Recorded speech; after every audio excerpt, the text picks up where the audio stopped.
Oke, selamat pagi, siang, sore, dan malam, Bapak Baju. Nama perkenalkan saya Beatrice Dewantara Putra dengan nomor NPM 21061611506. Di sini saya akan mempresentasikan tentang tugas besar pengendalian kualitas saya, yaitu tentang tugas pengamatan yang sudah saya amati dari beberapa hari, minggu, dan bulan yang lalu.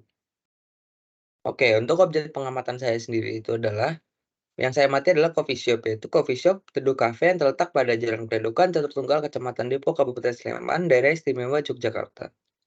Perusahaan Teduh Cafe ini merupakan perusahaan penyedia kopi dan juga tempat makan dan tempat nongkrong yang mungkin cukup diminati oleh anak muda dan juga orang-orang sekitar.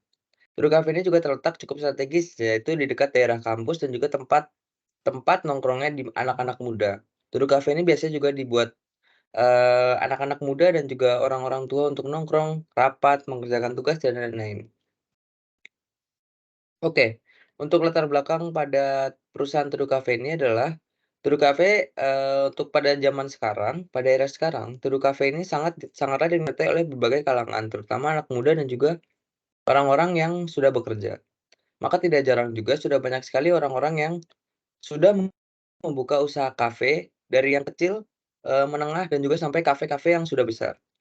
Pada perusahaan Teduh Cafe saat ini juga, tidak hanya menyediakan kopi untuk yang dihidangkan kepada pelanggan-pelanggannya, melainkan pada saat ini, Teduh Cafe juga sudah menyediakan makanan-makanan yang dapat dihidangkan kepada, pelanggan-pelanggannya. Untuk, menu course-nya sendiri atau menu yang sangat diminati di Teduh Cafe ini adalah minuman-minuman seperti matcha, red velvet, kopi, dan juga aneka ragam lainnya. Serta makanan-makanan yang ada di sini pun juga beraneka ragam. Mulai dari makanan Indonesia, yaitu nasi goreng, Indomie, ayam sambal mata, sampai dengan makanan-makanan yang luar negeri seperti spaghetti, bolognese, dan juga masih banyak lagi. Oke, untuk metode penelitian yang saya gunakan pada saat ini adalah, metode penelitian pengamatan. Yaitu pengamatan yang sudah saya amati pada perusahaan ini adalah sekitar seminggu yang sudah saya amati. Di mana metodologi yang dilakukan pada penelitian yang dilakukan pada saat ini adalah dengan pendekatan metodologi pengamatan secara langsung, yaitu dengan apa yang terjadi pada Teduh Cafe saat itu juga. Dan juga saya melakukan wawancara kepada barista-barista dan juga karyawan-karyawan, serta pelanggan-pelanggan yang ada di perusahaan Teduh Cafe ini. Selanjutnya, sedangkan untuk pada tahap wawancara yang dilakukan adalah menanyakan berbagai macam seperti dari mana mereka mendapatkan bahan baku, berapa pengeluaran bahan baku yang mereka gunakan, dan juga bagaimana cara mereka memaksimalkan bahan baku agar produk yang mereka hasilkan itu memiliki produk yang berkualitas dan juga produk yang baik. Oke, selanjutnya kita masuk ke matriks atau tabel standar. Berdasarkan hasil pengamatan yang telah saya amati, nilai sedang atau tidak terlalu baik pada konsistensi rasa dan juga kualitas dari bahan baku seperti penjelasan permasalahan bahan baku dan juga proses yang ada pada bagian A selain dari 2 parameter tersebut, yaitu parameter lainnya berdasarkan hasil pengamatan mendapatkan nilai baik, yaitu pada hasil sedang yang mendapatkan hasil pengamatan sedang yaitu ada 2 yaitu konsistensi rasa dan juga kualitas bahan baku, di mana yang lainnya adalah baik, di mana yang baik adalah variasi jenis minuman, proses penyajian, kualitas pelayanan, kualitas tempat, fasilitas, dan juga variasi jenis makanan lainnya. Selanjutnya untuk permasalahan kualitas yang saya dapatkan pada Teduh Cafe ini adalah, yang pertama adalah permasalahan bahan baku, yaitu bahan baku kopi susu dan juga mocktail yang digunakan juga berbeda jika datang pada pagi hari dan juga datang pada malam hari. Maksudnya adalah, pada pagi hari itu pada saat saya datang pada pagi hari, kualitas-kualitas yang dihidangkan adalah kualitas-kualitas yang cukup bagus karena barang-barang yang mereka sajikan masih fresh. Sedangkan ketika saya datang pada malam hari, itu kualitasnya sudah mulai menurun, di mana pada jenis mocktail itu terdapat buah-buahan yang sudah menurut saya itu sudah agak layu atau sudah agak digunakan terlalu lama karena terlalu lama di freezer. Hal tersebut juga berlaku pada makanan-makanan yang mereka sajikan. Selanjutnya adalah permasalahan, eee menunya, yaitu protes. Didapati rasa yang berbeda pada menu yang sama. Hal tersebut dapat terjadi apabila pada percampuran bahan yang berbeda, di mana kasus di sini adalah pada saat itu saya pagi-pagi mesan matcha matcha ice dan juga pada sore hari saya juga memesan matcha ice, yaitu Di mana pada pergantian barista juga dan juga proses caranya itu mungkin terlihat sama, cuman yang membuat berbeda adalah cara, siapa yang membuatnya itu, yaitu pada barista pertama itu saya merasa, rasanya itu lebih enak dan juga lebih manis, sedangkan pada barista yang selanjutnya itu rasanya, kurang manis dan juga sedikit kurang creamy. Selanjutnya output yang didapatkan berdasarkan permasalahan tersebut yang ada adalah berdasarkan 2 permasalahan di atas, maka output yang didapatkan pada teduh kafe ini adalah hasil minuman yang memiliki rasa yang berbeda walaupun minuman yang dipesan merupakan minuman yang sama, sehingga hal tersebut dapat menjadi masalah yang cukup besar apabila didiamkan terlalu lama. Oke, selanjutnya adalah diagram proses bisnis, di mana pada proses bisnis ini terdapat customer, barista, penyediaan barang, dan juga supplier barang.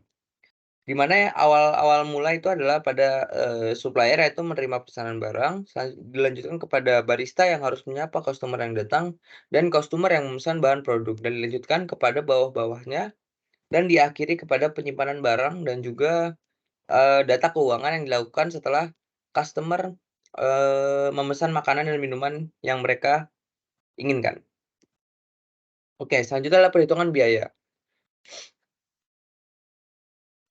Untuk biaya investasi pada Teduh Cafe ini didapati total biaya adalah 20.600.000.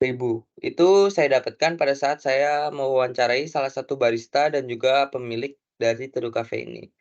Di mana terdapat biaya renovasi tempat yaitu 10 juta, biaya peralatan masak 2 juta, biaya peralatan minum 1 juta, mesin kopinya itu sekitar 5 juta, biaya furniture-nya adalah 2 sampai 5 juta, biaya provider-nya 300.000 dan juga biaya promosinya 300.000. Dan untuk biaya operasionalnya sendiri dalam sebulan itu mereka bisa habis total biaya kurang lebih 11.400.000, di mana terdapat bahan untuk kopi itu sekitar 2 juta, biaya sewa tempat atau per bulannya itu 7 juta, gaji karyawan itu 700.000 dikalikan 3 orang yaitu 1.400.000 dan biaya tidak langsungnya seperti air, gas, listrik itu sudah disatukan menjadi 1 juta.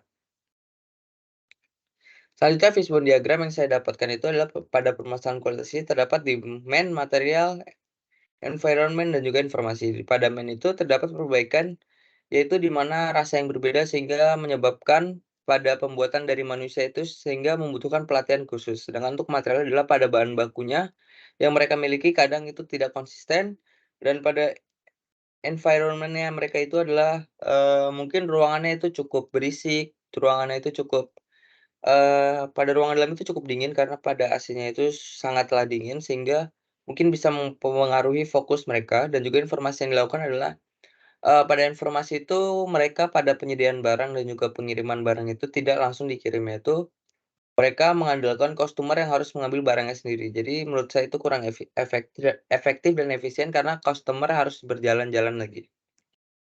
Selanjutnya untuk grafik kontrol sederhana sendiri, didapatkan Pareto seperti pada berikut, X-bar-nya seperti pada berikut juga. Nah, untuk X-bar catatan juga seperti pada berikut, dapatkan OCL itu 4,67, X-nya adalah 2, dan LCL-nya minus 0,764. Untuk selanjutnya adalah pada bar chart-nya sendiri itu didapati seperti berikut. Nah, sekarang ada perbaikan yang dapat saya berikan adalah, yaitu yang pertama adalah memperbaiki dan memperhatikan suplai bahan baku yang digunakan, melakukan pelatihan barista dan chef masak agar rasa yang dihasilkan dari makanan dan minumannya tidak berubah-ubah. Selanjutnya adalah melakukan metode Go Green untuk mendukung pengurangan penggunaan bahan dasar plastik. Ya, ini di sini menurut saya mereka sudah cukup baik, yaitu mereka melakukan tidak memberikan sedotan kepada pelanggan karena menurut mereka adalah sedotan mengandung plastik yang bisa merusak alam. Dan juga mereka juga memakai gelas-gelas, kaca yang diberikan untuk customer. Selanjutnya yang terakhir adalah menjaga agar pelanggan tetap nyaman dan nyaman saat berkunjung di sana. Oke, demikian, presentasi dari saya. Apabila ada salah-salah kata mohon dimaafkan. Sekian dari saya, terima kasih.